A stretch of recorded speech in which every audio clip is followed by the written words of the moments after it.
আজান সাহেব বিজনেসের কি অবস্থা? আর বললেন না, আমাদের যে প্রজেক্টের কাজ এটা অনেক বড় একটা প্রজেক্ট, প্রায় 100 কোটি টাকার প্রজেক্ট। আর এই প্রজেক্টটা যদি কোনো রকম সব কিছু ঠিকঠাক মতো হয়ে যায় তাহলে আমাদের সিঙ্গাপুর আর হনুলুলুর যে প্রজেক্টটা আছে সেটা একদম পারফেক্টভাবে ডান হয়ে যাবে। তো বুঝতে তো? আর এই যে প্রেশার, এই প্রেশারের জন্য তোমার সাত সকালবেলা আসলে মতো দিয়ে চলে আসে। মতিঝিল আছেন কই? বোঝাই তো যাচ্ছে না। আরে ভাই আপনি এটা কি বলেন, বুঝা যাচ্ছে না মানে? গাড়ি শুনতে পাচ্ছেন, এই জন্য বলতেছেন তো। গাড়ি তো বেড়াচ্ছে, অনেক গাড়ি ভাই, চলতেছেই না এত পরিমাণ জ্যাম। এবার কি বলবেন আপনি যে আপনি মতিঝিল নাই না, গাড়ি শুনতে পাচ্ছেন না? হ্যাঁ, আমি তো ভাই একটু সাইডে গেছিলাম চা খাইতে, এই জন্য যদি আপনি এরকম করেন।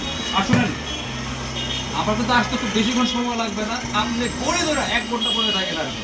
আইসেই মনে করেন যে বাইরে এত রোদ আর এত গরম রে ভাই, আমি একটু হার্ড হয়ে গেছি। আপনি জাস্ট রফিকে বলেন যে আমার জন্য এক গ্লাস ঠান্ডা জুস বানা রাখার জন্য, না হলে কিন্তু ভাই আমি শেষ।